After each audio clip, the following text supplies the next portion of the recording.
India is one of the richest and most liked nation in the world.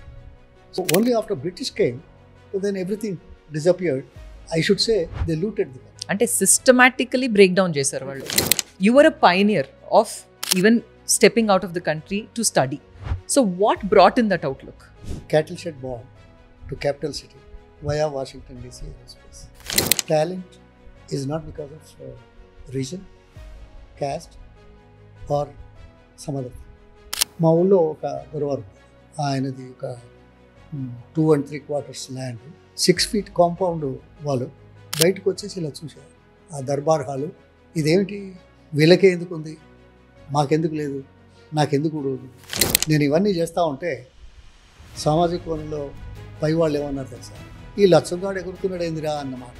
నేను America పోతే మన లక్ష్మణ్ ఎప్పుడు వస్తున్నాడు, నాకేం చేస్తున్నాడు అన్నారు.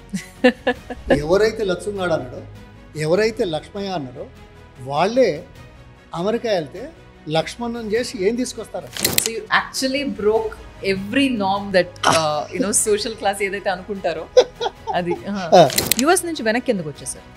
సమాజం గుర్తించట్లేదు అనే ఏదైతే ఉందో గుర్తించే విధంగా ఎదిగిన తర్వాత, లక్ష్మణ్ నుంచి లక్ష్మణ అనే స్థాయి వచ్చిన తర్వాత ఇలాంటి పరిస్థితులే లక్షలాది మంది కుటుంబాలలో ఉన్న ప్రజలకు, పిల్లలకు ఎందుకు రాకూడదు? That is the driving. అతను రాజశేఖర రెడ్డి గారి కాళ్ళకు వంగి దండం పెడుతూ ఏమన్నాడు, సార్ మీరు రాష్ట్రానికి ముఖ్యమంత్రి ఎప్పుడైనా కావాలి సార్. ఇది ఎప్పుడంటే 85. సరే, ఎవరైనా ఏమంటారు, మనసులో సంతోషం ఉంటుంది, నవ్వుతారు. నవ్వి ఆయన భుజం మీద తట్టి లేపి ఆయన పక్కకి వెళ్ళిన తర్వాత మేము ఒక 10 అడుగులు కూడా వేయలేదు. ఏమన్నాడో తెలుసా, ఏం లక్ష్మయ్య, నాకు ఈ అవకాశం వస్తే మనం ఈ రాష్ట్రంలో 50 లక్షల ఎకరాలకు నీళ్ళు ఇచ్చే పరిస్థితి తీసుకురాగలుగుతామా అని అడిగాడు. రీసెంట్ ఎలక్షన్స్ ముందర you moved the party, Congress నుంచి మనం బీఆర్ఎస్కి వచ్చారు. Why did you make that last jump? అండి జంప్ అనేది ఐ డోంట్ అగ్రీ. అవకాశాలు కల్పించకుండా అనగదొక్కిన చరిత్ర నుంచి అవకాశాలను కల్పిస్తే ఎంత ముందుకెళ్తారో అనే దూరదృష్టితో ఆలోచన చేయగలిగిన వ్యక్తి, చేసిన వ్యక్తి, సాధించిన వ్యక్తి. హలో, నమస్కారం and welcome to our next episode of let's decode. చాలా గ్యాప్ తర్వాత ఇప్పుడు మళ్ళీ స్టార్ట్ చేస్తున్నాం. ఈరోజు మనతో దాదాపు 50 సంవత్సరాల నుంచి యాక్టివ్ పాలిటిక్స్లో ఉన్న పొన్నాల లక్ష్మయ్య గారు ఉన్నారు. Sir, thank you so much for coming. And అడిగిన వెంటనే మీరు ఒప్పుకున్నారు. Thank you for coming. And ఈరోజు మన ఈ ప్రోగ్రాంలో అంటే నేను మిమ్మల్ని పలుసార్లు నేను కలిశాను. In fact I felt I understand the person behind. ఇప్పుడు బయట పాలిటిషియన్లో ఉన్నారు, but as an individual I see there is so much to learn from you. మీరు ఎంతో చేస్తున్నారు అండ్ బయటికి అది మరి అలా కనిపిస్తుందో లేదో నాకు తెలియట్లేదు, కానీ so I thought maybe through this talk we will want to understand the person. Thank you for coming. నమస్కారం అమ్మా. మీకు, మీ యాజమాన్యం, సిబ్బంది, వారితో పాటు ఈ వీక్షకులు, మీరు ప్రసారం చేయబోయే ఈ కార్యక్రమం వీక్షకులకు ప్రత్యేకంగా నమస్కారం. As you said, the person in me or behind me, ఏదో అన్నారు. Within you, within me, behind, yeah, whatever, it's the same person. Yeah, you're quite frank. Ade, absolutely, yeah. Yeah, the same person all through. The same person for everything. So the perceptions may change. At times, perceptional feelings or approaches may appear differently for different people. I can't help it, but I am the same person. Absolutely. I mean ఒక్క ముక్కలో చెప్పారు, perceptions అంటే జరిగేది ఒకటే అయినా ఎవరు ఎలా తీసుకుంటున్నారనే దాన్ని బట్టి మనం అర్థమవుతాం అనేది. ఇన్ఫ్యాక్ట్ అన్నిటికన్నా ముందర యాజ్ అ పాలిటీషియన్ అనేసరికి ఒక క్వశ్చన్ అడగాలి సార్.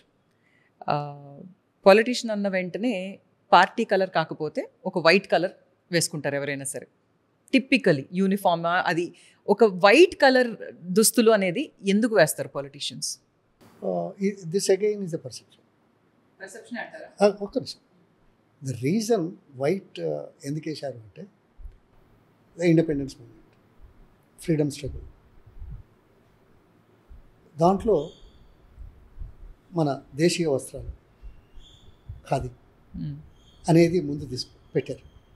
అది అలాగా తెల్లబట్టలేదు. సరే అది వాడినా వాడకున్నా తెల్లబట్టలు అయిపోయింది. తెల్లబట్టలు వేసుకుంటే రాజకీయ నాయకుడు అంటారు, గుర్తిస్తారు. అందులో అప్పుడు ఎక్కువ పార్టీలు లేవు, ఈ క్యాప్ కూడా ఉండేది, తెల్ల క్యాప్. అదే మహాత్మా గాంధీ దండి యాత్ర కానీ ఆ తర్వాత కానీ మీరు ఇండిపెండెన్స్ మూమెంట్లో ఫ్రీడమ్ స్ట్రగుల్లో చూస్తే మొత్తం అలాగే ఉంటుంది. So that was in the yesteryears. So today after independence we are about 75 years or something. వచ్చాను కదా, 77 now. So people's attitudes, approaches, thinking and feeling about fellow human beings, it does not depend upon the attire. It does not depend upon region. It does not depend on caste. It does not depend on the families. So today is different. Yeah, everybody has his own way. So maybe they don't want to subscribe to a party which was, which was known with white this thing. So they want to appear something different. Yeah. Though the objective of being in politics, individual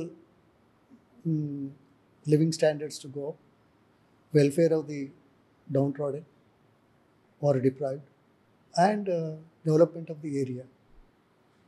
So here one thing, may I say? Yes. India is one of the richest and most liked nation in the world, country. In the 15th, 16th century, Mughals, when they came and ruled, we were the richest in the world. We were number one. Absolutely. Then, prior to that, Paihan Hunsang, they came from China to see what India is. What భారతదేశం ఎలా ఉంది అని తెలుసుకోవడానికి వచ్చారు వెనకటి రోజుల్లో. చాలా కష్టాలు పడి. For example, Columbus, he wanted to come India. He lost his way and found America. Correct. That's why when he reached, there were some people who were reddish. Then he called them Red Indians. So that's how that name has come. So what does it indicate? India is a great nation. Our society is a great society. In every way, culturally, literary and business-wise. Our goods and everything. Yeah. So only after British came, then everything disappeared. I should say they looted the country. అంటే systematically break down చేశారు. ఏంటి అంటే మనది 550 సంస్థానాలు ఉండి plus ఒకరికొకరికి self ఇంట్రెస్టో ఏ ఇంట్రెస్టో దాంతో అందరినీ వశపరుచుకొని దేశాన్ని పరిపాలించడం ఒక ఎత్తు అయితే, దేశ ఆర్థిక స్థితిగతులను మెరుగుపరచడానికి చేసిన విధానం ఏదైతే ఉందో చాలా. అందుకే స్వాతంత్రం వచ్చి 75 సంవత్సరాలు పరిపాలనలో ఈరోజు ఎక్కడున్నాం మనం? థర్డ్ హైయెస్ట్ అంటే ఎకనామికల్లీ స్పెండింగ్ మ్యాటర్లో we are the third highest. GST wealth ప్రొడక్షన్లో we are the fifth and will come back to third, second, first. ఎందుకంటున్నాం? The talent, the Indian talent or the Telugu talent is unmatchable. Correct. ఈ మాట ఏదో దేనికోసం చెప్పట్లా. ఈరోజు చూడండి, స్వాతంత్రం వచ్చింది, లేకపోతే కొన్ని అవకాశాలు ప్రభుత్వాలు కల్పించాయి, లేకుంటే సమాజంలోని కొన్ని వ్యక్తులు అవకాశాలను సద్వినియోగం చేసుకున్నారు. మేము ఎందుకు బాగుపడదాం? ఇవాళ ప్రపంచంలో ఏ రంగంలో కానీ నిష్ణాతులు టాప్ పీపుల్ ఎవరు ఉన్నారు? మైక్రోసాఫ్ట్ నుంచి ఇంకా ఏ ఫార్మసీ ఈ రంగంలో కానీ ఎక్కడ కానీ ఇండియన్సే. That is Indian talent. Indian talent. Same thing in IT. Telugu talent is 30%. 1 out of 3 in the world is Indian, and 1 out of 3 Indians is from Telugu. So this talent, ఇది దేశాన్ని దోచుకుపోయిన సందర్భాలలో అత్యంత పేదరికం అనుభవించేలాగా చేసిన నేపథ్యం నుంచి ఈరోజు 3వ కొనుగోలు శక్తిగా ప్రపంచంలో ఉన్న దేశంలో వచ్చాం. ఇది సరే, ప్రభుత్వాలు ఏం చేస్తున్నాయి, ప్రభుత్వాలు ఇంతకంటే ఇంకా మెరుగు చేయొచ్చా లేకుంటే తక్కువ చేశాయా అనేది debatable, that's a different matter. కానీ The talent of this country has made this possible. Very true. The work hard people of India, they made it possible. That the governments in the ruling must capitalize, must incentivize, must make it much faster growth. That is the goal of the political parties who fight for power. Who fight for power. Not for power. Power for what? For the people. For the people. Huh? For the area. For growing up better. Living standards go much better. అది దానికోసం, అది చేయడం కోసమే ఈరోజు మనం కష్టపడాల్సిన అవసరం ఉంది అనేది నా అభిప్రాయం, నా ఆలోచన. చాలా కరెక్ట్గా చెప్పారు. అంటే ఈరోజు ఎక్కడ చూసిన ప్రపంచంలో మొత్తం అందరూ ఇండియన్సే ఉన్నారు. అదే కాదు, అలా అందులో 200 సంవత్సరాలు పరాయి పాలనలో ఉన్న ఈరోజు రాజకీయంగా కూడా భారతీయులు Indians. American vice president Indian origin and British prime minister is Indian origin. So we are not trying to be British people in ruling, but we are part of the development of the human society as a whole. Correct. That was India was supplying to the rest of the world at that time, and now we will be doing it. అదే ఇప్పుడు ఎక్కడ చూసినా Indians ఉన్నట్టు ఎక్కడో చోట మొదలు పెట్టారు కదా. ఇన్ఫ్యాక్ట్ మీ స్టోరీ నాకు అర్థమైనట్టు your a pioneer of even stepping out of the country to study. ఆ రోజుల్లో అంటే ఈ రోజుల్లో కూడా పాలిటీషియన్స్ ఎడ్యుకేటెడ్ ఎంతవరకు ఉన్నారనేది ప్రజెంట్ యూత్కి మాకు ఉన్న డౌట్స్ ఉన్నాయి. బట్ ఆ రోజుల్లోనే మీరు you went out to study. ఇక్కడ ఉస్మానియాలో నుంచి you went off to ఒక్లహామా university. అసలు బయట అంటే అంతలా వెళ్ళి చదువుకోవాలని కానీ, ఎందుకంటే అప్పట్లో ఉన్న రిసోర్సెస్ అన్నీ తక్కువే ఉండేవి. దిస్ వాజ్ ఇంకెంత అండి, 60s అండి మీరు బయటకు వెళ్ళింది అంతా? అమెరికా వెళ్ళింది 68.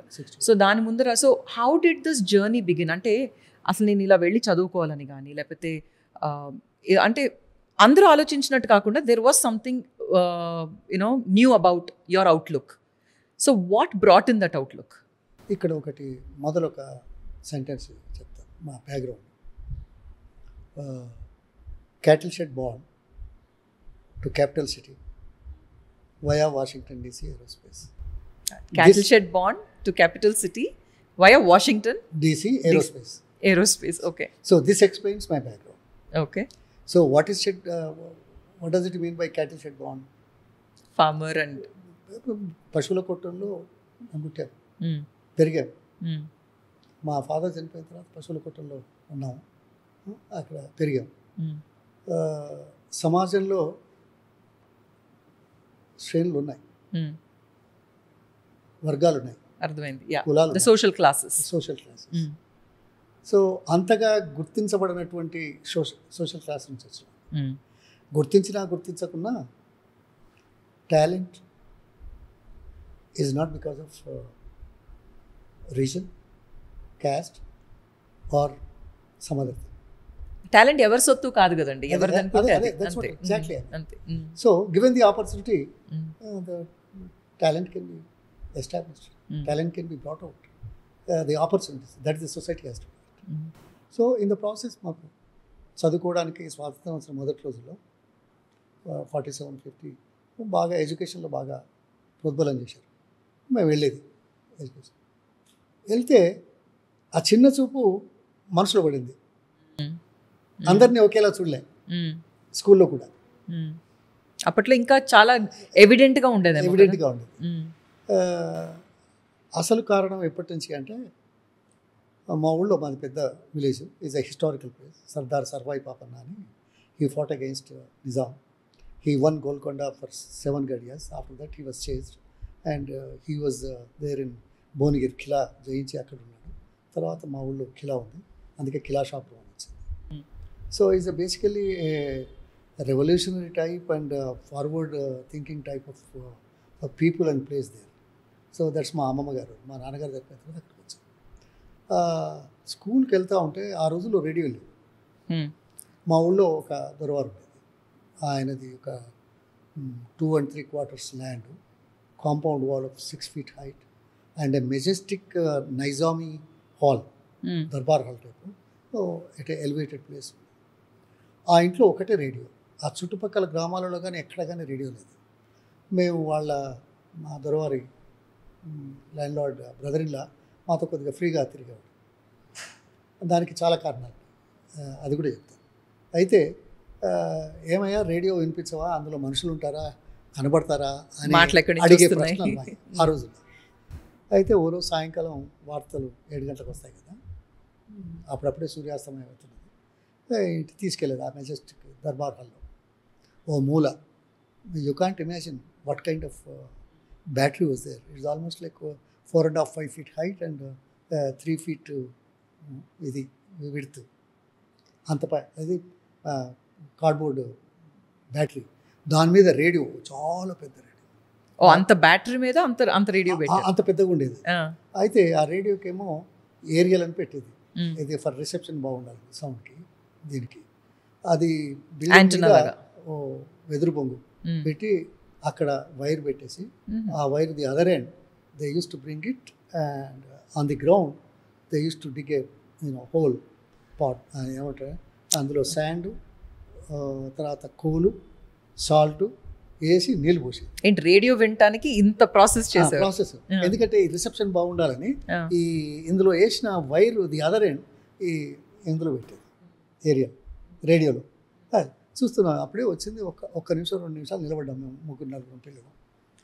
ఇంతలోకి ఆ ల్యాండ్ లేడీ వచ్చింది. ఎవరా ఊళ్ళో ఊరగాళ్ళందరూ ఇక్కడ ఉన్నారు అంది. అందరం పరిగెత్తిపోయాం. వెంటనే వాళ్ళ బ్రదర్ ఇలా వద్దన్నా కానీ పరిగెత్తి బయటకు వచ్చాం. 6 feet కాంపౌండ్ వాళ్ళు బయటకు వచ్చేసి ఇలా చూశారు.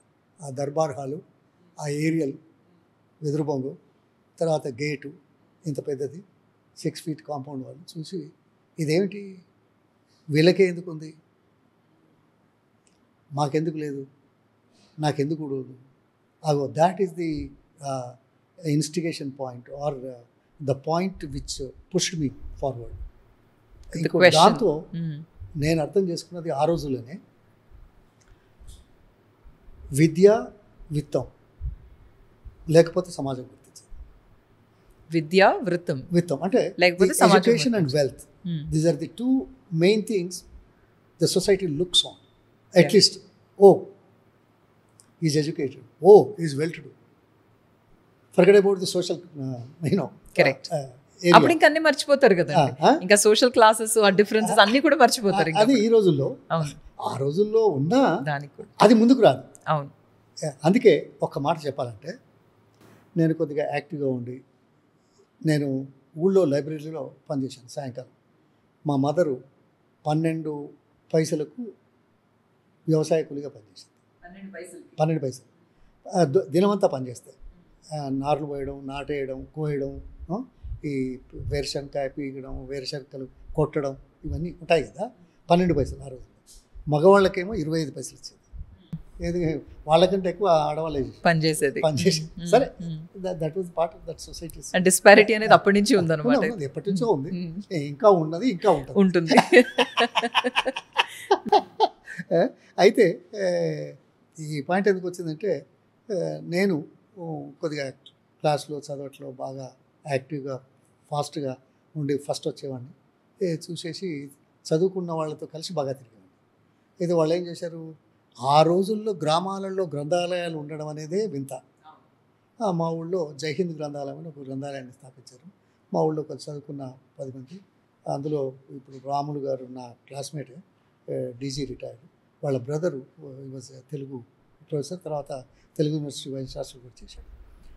వీళ్ళ ఆధ్వర్యం లోపల మా ఊళ్ళో ఉన్న ఒక పెద్ద మనిషి అయ్యగారు అందరూ కలిసి ఓ 30 మంది నెలకు పావలా చందాలు వేసుకొని లైబ్రరీ నడపాలని వేస్తే, అందులో నాకు రూపాయి నెలకు జీతం. సాయంకాలం స్కూలు అయిపోగానే 4 o'clock వచ్చేసి లైబ్రరీ ఓపెన్ చేసి సన్సెట్కి మళ్ళీ చేసేది. అప్పుడు కరెంట్ లేదు, ఏది లేదు. సో వచ్చేది. ఆ రోజుల్లో నేను చూసిన 3 పత్రికలు: భారతీ తెలుగు మాసపత్రిక, బ్లిడ్జ్ కరంజీ అది వీక్లీ, తర్వాత స్వతంత్ర అనే పేపర్ ఉండేది, తర్వాత తెలుగులో ఆంధ్ర పత్రిక అని వచ్చేది న్యూస్కి, తర్వాత గోల్కొండ పత్రిక వచ్చేది. సో ఇవి చదవడం వల్ల కొంత అవగాహన పెరిగి, మేము హై స్కూల్లో ఉండగా గమ్మత్ ఏంటంటే, మా లిటరరీ టాలెంట్ ఎంత దూరం వెళ్ళిందంటే ఈ లైబ్రరీలో పనిచేసినందుకు సమ్మర్లో 4 years మేఘ సందేశం అనే పేరుతోటి లిఖిత సచిత్ర వారపత్రిక, ద రిటర్న్ వీక్లీ మ్యాగజైన్. దాంట్లో ప్రస్తుతం నడుస్తున్న సామాజిక కోణంలో వస్తున్న విషయాలు, లిటరరీ విషయాలు రాయడం, దాని మీద విమర్శలు, ప్రతి విమర్శలు ఈ రకంగా ఉండేది. ఆ తర్వాతనే మేము వరవరరావు గారు మీకు తెలుసు, మన ఈయన పద్మవిభూషణ్ కాళోజీ నారాయణరావు వాళ్ళ ఇది ఎవ్రీ సెకండ్ సాటర్డే మిత్రమండలి అని వరంగల్లో సమావేశాలు, బుక్స్ మొదలే చెప్పి అవి చదివి వాటి మీద విశ్లేషణ ఒక్కొక్కటి. అంటే ఈ లిటరరీ యాక్టివిటీ అది. ఇదంతా ఎందుకు చెప్తున్నానంటే ఆ రోజుల్లో చేశాం కాబట్టే విద్యా విత్తం లేకపోతే మనుషులను గుర్తించరు అనే దాంతో ముందుకెళ్ళడానికి చేసిన ప్రయత్నం ఫలించింది. కానీ నేను ఇవన్నీ చేస్తూ ఉంటే సామాజిక కోణంలో పై వాళ్ళు ఏమన్నారు తెలుసా, ఈ లచ్చంగాడు ఎగురుతున్నాడు ఏందిరా అన్న మాట మాట్లాడు. లచ్చంగాడు ఏమో బాగా ఎగురుతున్నాడు అన్నారు. నేను ఎప్పుడైతే ఇంజనీరింగ్ వెళ్ళానో, ఓ ఈ లక్ష్మయ్య ఇంజనీరింగ్ కూడా చదువుతాడటనా. లచ్చంగాడు నుంచి లక్ష్మయ్యకు వచ్చింది. నేను అమెరికా పోతే ఏమైంది తెలుసా, మన లక్ష్మణ్ ఎప్పుడు వస్తున్నాడు, నాకేం తెస్తున్నాడు అన్నారు. ఎవరైతే లచ్చంగాడు అన్నాడో, ఎవరైతే లక్ష్మయ్య అన్నారో వాళ్ళే అమెరికా వెళ్తే లక్ష్మణ్ని చేసి ఏం తీసుకొస్తారన్నారు. నేను నిజంగా తీసుకొచ్చాను, ఇది చెప్పాల్సిన అవసరం. నిజంగా తీసుకొచ్చాను. ఏం తీసుకొచ్చాను తెలుసా, ఏ ఇంట్లోనైతే రేడియో వినకుండా పారిపోవాల్సి వచ్చిందో ఆ రోజుల్లో 2-in-1 వచ్చేది, టేప్ రికార్డర్ కమ్ రేడియో, ఆ సోనీ వెరీ ఫేమస్. ఆ రోజుల్లో అదే వచ్చేది. నేను 3-4 తీసుకొచ్చాను. అదే ఊరు తీసుకొచ్చారు మళ్ళీ. నేను వచ్చేప్పుడు 4 తీసుకొచ్చారు. 4 తీసుకొచ్చి మొదటిది మా మదర్కి ఇచ్చాను న్యాచురల్. రెండోది ఈ ల్యాండ్ లేడీ దగ్గరికి వెళ్ళి లక్ష్మణ ఏం తెచ్చాడో అని అడిగిందో లేదో కానీ అలా అడిగిన వాళ్ళు చాలామంది ఉన్నా రేడియో వినకుండా బయట నుంచి పారిపోయినాడు కాబట్టి ఆమెకు ఈ 2-in-1 ఇచ్చాను. So complete full circle finish చేశారు అక్కడ. తర్వాత నేనేదో మీరు 73లో వచ్చినప్పుడు ఏదో పిల్లలు మా క్లాస్మేట్స్ ఏదో మీటింగ్ పెట్టారు అనపడలో. దానికి చెప్పకుండా తెలియకుండా ఆనాటి కలెక్టరు జిల్లాలో ఆయనే వచ్చి వెనకాల కూర్చున్నాడు. ఎవరు గుర్తుపట్ల, ఎవరో ఒకరిద్దరు మేము డాష్ మీద ఉన్నప్పుడు మేము చూడలేదు. తర్వాత అయ్యో కలెక్టర్ వచ్చారు మీటింగ్ అయిపోయింది. తీరా చూసారు కలెక్టరు, ఆయన పేరు మాధవరావు గారు, కె మాధవరావు గారు. ఆయన చివరికి ఏమైంది, చీఫ్ సెక్రటరీగా రిటైర్ అయ్యాడు, ఎలక్షన్ కమిషన్ దీనికి ఉన్నాడు. Is an accomplished person, is an inspiration for many people in the administration. So అలాంటి ఆయనతో పరిచయం ఆ రోజు అయింది. ఆ రోజు అయి తెల్లవారే కలెక్టర్ ఇంట్లో భోజనానికి పిలిచాడు. వాళ్ళ పిల్లలు చిన్నగా. ఆ ఇంట్లోకి అడుగుపెట్టిన వాళ్ళు చాలా తక్కువ. అది దాన్ని ఏమంటారు, నిజాం 4-5 జిల్లాలకు ఒక ప్లేసు, అది పేరు ఉంది కదా, అది. ఆ ఇంట్లోకి వెళ్ళి చూసిన తర్వాత ఆయనకు వాళ్ళ పిల్లల కోసం చాకుడు ఇచ్చారు అక్కడ. కానీ అదే ల్యాండ్ లేడీ బై 2005 or 2006 చాలా 85-88 అయింది. వాళ్ళ సొంత ఇంట్లో పెండియాలలో ఉండేది, వరవరం అని చెప్పారు కదా వాళ్ళంతా. ఆ ఇంట్లో పిలిచారు, వాళ్ళ బ్రదర్ ఇన్ లా ఉండే, ఎవరైతే నన్ను ఇంటికి తీసుకెళ్లారో మాతో కలిసి ఉండేవాడు. ఆయన మా ఇంటికి రా అక్కయ్య చూస్తున్నది పిలుస్తున్నది అంటే నేను పోయి దండం పెట్టా, కూర్చుని మాట్లాడుతాను. చూస్తే ఇంట్లో టీవీ లేదు. ఏ ఇంట్లోనైతే నా జీవితంలో మొదటిసారి రేడియో చూశానో, ఏ ఆవిడకైతే 2-in-1 ఇచ్చానో, ఆమె ఈ ఏజ్లో టీవీ లేకుండా ఎలా ఉంది అని వెంటనే బై ఈవినింగ్ 5 48-inch టీవీ పంపించాను. So I don't know how you view it. It's radio వినొద్దని కాదు, ఆనాడున్న సామాజిక పరిస్థితుల్లో ఎవరో ఎక్కడికో వచ్చారు అని అనడం తప్పని నేను అనలా. కానీ వాళ్లకు లేనప్పుడు నాకున్నప్పుడు నేను చేయగలిగింది 2-in-1, తర్వాత 48-inch టీవీ, అదే ఫ్యామిలీకి. అంతేకాదు గమ్మత్ ఏంటంటే ఏ ఇంటి నుంచి అయితే బయటకు వచ్చే ఇది నా దగ్గర నాకెందుకు లేదని అన్నాను. వీళ్ళు ఇక భూస్వాములు అన్ని ల్యాండ్స్ ఇచ్చేశారు, అమ్మారు, లేకుంటే జనం తీసుకున్నారు, ప్రభుత్వం ఏమో చేసింది, వాళ్ళ అన్ని ప్రాపర్టీస్ అన్నీ అయిపోయినాయి. ఊళ్ళో అదొకటే కాంప్లెక్స్ మిగిలింది, ఆ బిల్డింగు 2.75 acres. ఇక వాళ్ళు కొద్దిగా ఫిష్ అవుట్ ఆఫ్ వాటర్ లాగా అయిపోయినారు ఆర్థికంగా. చూస్తే నేను 71లో ఇది తెలిస్తే అది అమ్ముతారని తెలిస్తే కొనేసాను. అది కొనేసారా మీరు? ఆ Nizami Darbar hall with 2.75 acres of land with the compound wall of 6 feet total. So you actually broke every norm that social class ఏదైతే అనుకుంటారో అది. అదే ఇల్లు, అదే కాంపౌండ్ కొనేసాను. ఆ రోజుల్లో ఊళ్ళో 19,000 ల్యాండ్కి, 6,000 బిల్డింగ్కి 25,000 పెట్టడం అనేది 71లో 25,000 అంటే ఏంటో తెలుసా? ఊళ్ళో ఎవరైనా పెడతారా? అక్కడ ఎవరు ఉంటారు? ఒకటి మై గ్రాటిట్యూడ్ టు దెమ్. అవును. They have not driven me out, I ran out of fear, out of inferiority complex. Driven out అంటే తప్పు కాదు. ఏమైనా ఇంతమంది వచ్చారనడం తప్ప, అయ్యో ఎవరైనా, I just came out. This is such an example of, మీరు స్టార్టింగ్ మనం మొదలుపెట్టిన వెంటనే పర్సెప్షన్ అన్నారు. ఏదైనా కూడా పర్సెప్షన్ అనేది. ఇప్పుడు మీతో పాటు ఆ రోజు బయటికి పరిగెట్టుకు వచ్చిన వాళ్ళు మిగిలిన పిల్లలు కూడా ఉన్నారు. కానీ మీరు తీసుకున్న perception literally what has it brought it back to you. అంటే మీరు అదే ప్లేస్కి వచ్చి వాళ్ళకి రేడియో ఇవ్వటం కానీ, టీవీ ఇవ్వటం కానీ, మీరు అదే ప్లేస్ కొనటం కానీ, అంటే ఒక పర్సెప్షన్ అనేది మన కంట్రోల్లో మనం అర్థం చేసుకునేటట్టు మనం పెట్టుకోగలిగితే, I think you are a standing example of you can make anything if you actually perceive and if you actually want it to అన్నట్టుగా. అంటే అదే మాకు సినిమానంద గారు ఒక మాట చెప్పారు. 10th class student union inauguration పిలిచారు. ఏమన్నాడు? As the thoughts so the mind. As the thoughts of the mind. Very true. As the thoughts so the mind. As the mind so the individual. As the individual so the society and nation. Perfect. అంటే the fundamental thing is the thoughts. Correct. Why can't I have it? What is the difference between me and them? So I can also do it. So you cultivate it. You work for it. Sow the seeds of good thoughts, of excellence, of becoming number one. Why not? It is not confined to area. It is not confined to a section. Right? So that's where it is. That's why అందుకే విద్యా విత్తం లేకపోతే సమాజం గుర్తించదు. విద్యా విత్తంతో పాటు సమాజం గుర్తించే విధంగా, ముందుండే విధంగా చేసే దాంట్లో రాజకీయాలు. సో ఇప్పుడు ఇంత డిఫరెన్స్ చూసి ఇది ఏమైనా సరే మార్చాలి అని చెప్పి యుఎస్ వెళ్ళారు మీరు. యుఎస్ నుంచి వెనక్కి ఎందుకు వచ్చేసారు?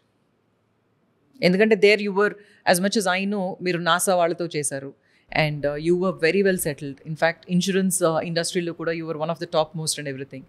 సో అక్కడి నుంచి ఇన్వెస్ట్మెంట్స్, సో అక్కడి నుంచి వెనక్కి అంటే మళ్ళీ తిరిగి, ఎందుకంటే ఆ టైంలో వెళ్ళిన వాళ్ళందరూ అక్కడ ఉండిపోయారు, అక్కడ సెటిల్ అయిపోయారు. ఇప్పుడు మనం ఇందాక మాట్లాడుకున్నట్టు ఎక్కడ చూసినా ఇండియన్స్ ఉన్నారు అంటే that was the time where people went and settled. So మీరు అసలు వెనక్కి ఎందుకు వచ్చారు? It's my background. Again back to the background. The reason is, సమాజం గుర్తించట్లేదు అనే ఏదైతే ఉందో, గుర్తించే విధంగా ఎదిగిన తర్వాత లచ్చుంగోడ నుంచి లక్ష్మణ అనే స్థాయి వచ్చిన తర్వాత ఇలాంటి పరిస్థితులే లక్షలాది మంది కుటుంబాలలో ఉన్న ప్రజలకు, పిల్లలకు ఎందుకు రాకూడదు? ఆపర్చునిటీస్ ఎందుకు రాకూడదు? That is the driving force basically.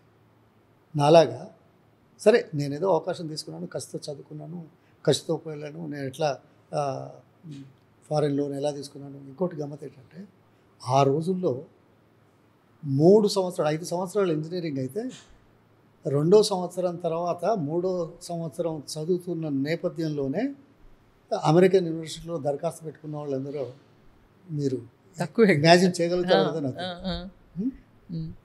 అందులో వితిన్ 3 months, అంటే ఇంకా 2.5 సంవత్సరాలు ఇంజనీరింగ్ పూర్తి చేయడానికి ఉన్నప్పటికీ కూడా ఫస్ట్ క్లాస్ పాస్ అయ్యి రండి మీకు అడ్మిషన్ ఇస్తున్నామని అడ్మిషన్ లెటర్ వచ్చిన చరిత్ర ఇంకెవరికి ఉందో నాకైతే తెలియదు. సో అసలు అమెరికా గురించి ఆలోచించడం కానీ, పోవడానికి ఎట్లా పోతామని కానీ, ఆర్థికంగా ఏమున్నదని కానీ, ఎలా అనేది అది పక్కన పెట్టిన ఆ ఆలోచనే అంతే కదా I అప్పట్లో drove me there. Correct. So Syndicate Bank, I was the second person in Andhra Pradesh to get a loan. Nizam Trust Fund scholarship. They gave me the scholarship for airfare. So if there is a will, there is a way. If there is an idea, one who works for the idea, he will find the destination. So that's what I believed. I felt, worked. I think I tried to reach. You did and like how నేను reach అయినా ఎలా చెప్తాను? Yes, yeah. అది మీరే అంటారు. Yeah. అంతే కదా. అంతే కదా. So that's what I did. Yeah. So the same thing, why not for other people? So నేను అందుకే సో వెనక్కి వచ్చి అదర్ పీపుల్ కంటే ఎలా మీరు నాకు తెలిసి పౌల్ట్రీ ఇది స్టార్ట్ చేశారు. సో ఆ రోజుల్లో ఏమో అప్పుడే వెనక్కి వచ్చినప్పుడు why did you choose poultry అండి? అదే aerospace, missiles, hot gas servo systems పనిచేసి వచ్చిన వాడిగా ఇది చాలామందికి సర్ప్రైజ్గా ఉండొచ్చు. అలా ఆలోచిస్తారా అని కూడా ప్రశ్నించవచ్చు. నేను మొదటి రోజే జీవితంలో ఏంటిది, అమెరికా వెళ్ళాలి, చదువుకోవాలి, మంచి ఉద్యోగం రావాలా, అదే కదా పోయింది. సమాజం మీద కసి తీర్చుకోవడానికి, నన్ను గుర్తించబడడానికి, నేను కూడా ఒక మనిషిని, మనుషుల్లో తారతమ్యాలు చూడకూడదు అనే భావంతో ఎదిగినవాడిని, పని చేసుకున్నవాడిని, ఆ స్థాయికి రావడానికి కృషి చేసినవాడిని. అయితే మొదటి రోజే నా జీవితంలో ఏదైతే జాబ్ ఉందో, ఎవరైనా ఎంత ఎక్సైట్మెంట్లో ఉంటారు చెప్పండి. పశువుల కొట్ట నుంచి వచ్చిన వాడు ఒక మంచి ఏరోస్పేస్ ఇంజనీరింగ్ సంస్థలో, నాసాకు సప్లై చేసే సంస్థలో మొదటి రోజు 8 నుంచి సాయంకాలం 5 గంటల వరకు పనిచేసిన తర్వాత నాకు చాలా విచారంగా, ఏమిటి నేను కష్టం వచ్చాను, ఇంత మంచి ఉద్యోగం ఇచ్చారు, అందరికంటే 22% అధిక వేతనంతో, అది కూడా ఎంఎస్ పూర్తి కాకముందే ఉద్యోగాలు సంపాదించిన వాళ్ళు అతి తక్కువ ఇండియన్స్ ఆ రోజుల్లో. అటువంటిది 22% మొదటి రోజు ఎందుకు బాధపడ్డాను? నా జీవితం అంతా ఇంతేనా? ఆ స్లైడ్ రూలు, ఈ టేబులు, అదేదో లెక్కలు చేసుకుంటూ కూర్చోవాలా? ఇది ఎంతమందికి అక్కడికి వస్తుంది? నాకు మంచి ఉద్యోగమే, నాకు మంచి జీతం వస్తుంది, కానీ జీవితం అంతా నేను చేసే పని ఎంతమందికి అక్కడికి వస్తుంది? ఎంతమంది నాలాగా ఎదగలుగుతారు నేను చేసే పనితో? అది అక్కడ వచ్చింది. అది మొదటి రోజే. తర్వాత 9 సంవత్సరాలు పట్టింది రావడానికి. అయితే 75లో ఒకసారి వచ్చినప్పుడు ఇక్కడ ఆంధ్రప్రదేశ్ చూస్తూ ఇండస్ట్రీలు పెడితే ఉద్యోగాలు వస్తాయనేది అందరికీ ఉంటుంది. ఆ ఇండస్ట్రీ దీంట్లో అప్పుడు సి మాధవరెడ్డి గారని ఒక సోషలిస్ట్ పాలిటీషియన్, 1957లో he was the youngest MP in India, youngest MP. ఆయనే ఈ ఇండస్ట్రియల్ కార్పొరేషన్ దానికి చైర్మన్గా పెట్టారు అప్పుడు ప్రభుత్వం. మేము ఆయన దగ్గరికి వెళ్ళాం, ఆయన అన్నీ చూపించాడు. అందులో ఈ పౌల్ట్రీది ఒకటి నాకు నచ్చింది. ఆయన అమెరికాకు పిలిచి డీటెయిల్స్ అన్నీ తీసుకొని ఆయనకు కూడా అమెరికా చూపించి అయితే బాగుంటుందని నచ్చు. ఇక్కడేంటి, నాలాగా ఎంతోమందికి అవకాశాలు కావాలి. చెప్పాలంటే చాలా ఉంది, మొన్న మీరు నోట్ చేసుకున్నారు. కానీ గ్రామీణ ప్రాంతం అంతగా అదృష్టానికి నోచుకున్న వాళ్ళు, uneducated, unskilled and rural deprived classes, వీళ్ళకు ఉద్యోగాలు ఆ రోజుల్లో ఎంప్లాయ్మెంట్ గ్యారంటీ స్కీమ్ లేదు. ఎట్లా అనే ఉద్దేశంతో నేను పరిశీలిస్తే ఈ కోళ్ళ పరిశ్రమ అప్పుడప్పుడే దాని మీద దృష్టి పెడతా ఉంది. నేను విశ్లేషణ చేసిన నేపథ్యం ఏంటంటే, a rupee invested in poultry industry was creating more jobs than any other field in India. అది కూడా ఏ jobs? Rural, uneducated, unskilled, deprived classes. So I felt very... So the section which you wanted to help actually. Yeah. But so I took it up. అందులో ఇక ఇంతకుముందు చెప్పాను, మీరు note చేసుకున్నారు.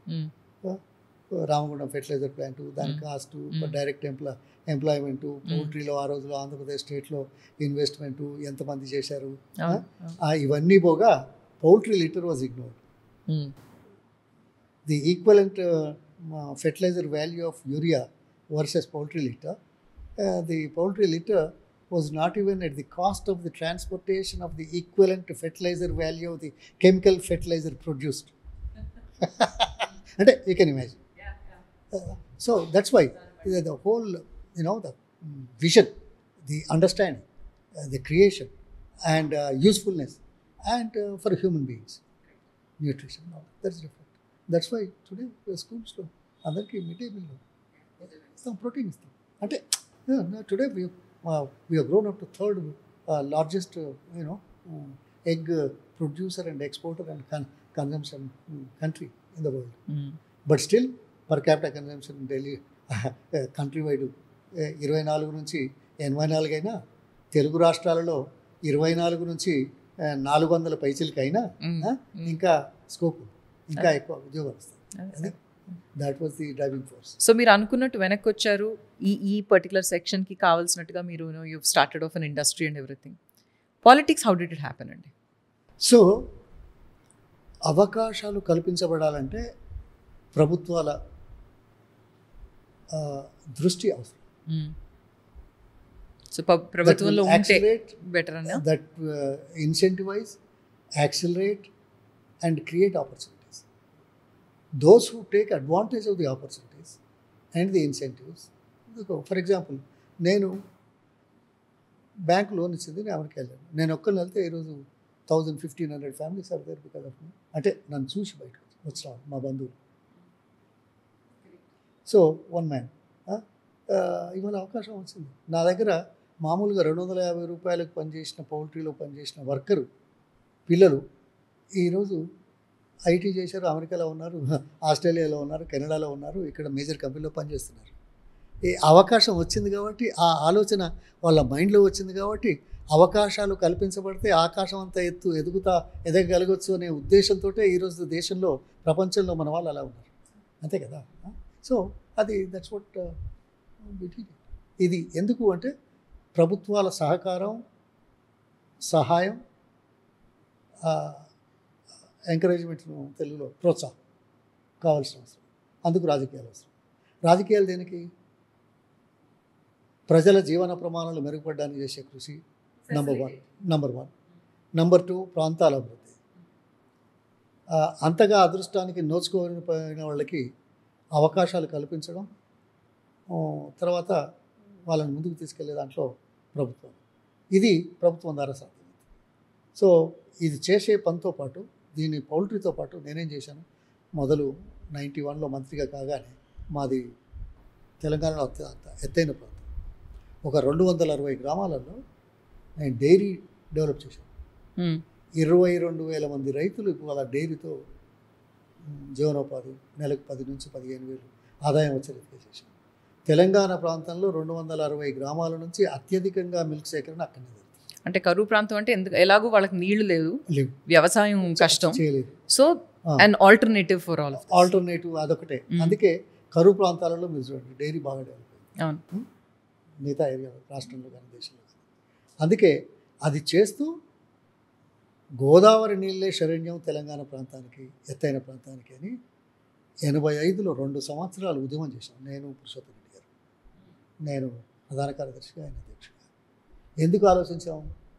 ఈ ప్రాంతంలో ఉన్నవాళ్ళు 100% వ్యవసాయం మీద ఆధారపడ్డ వాళ్ళే, వేరే వృత్తులు కానీ ఇది కానీ లేవు.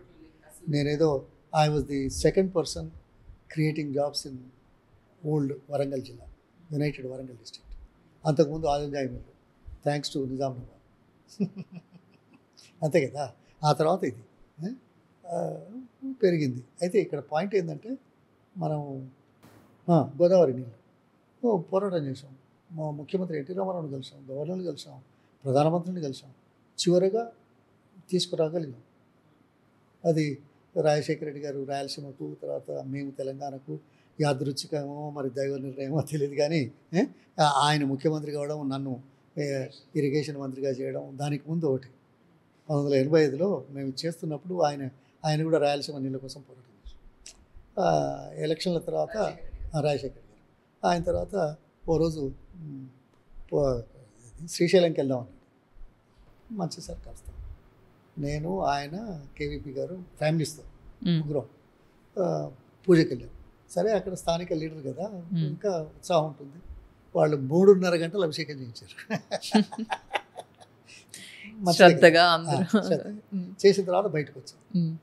మా మిసెస్ అందరు ముగ్గురు అక్కడ పక్కకు అమ్మవారి టెంపుల్ ఉంటే అక్కడికి పోయారు. మేమేమో దూరం నుంచి దండం పెట్టుకున్నాం.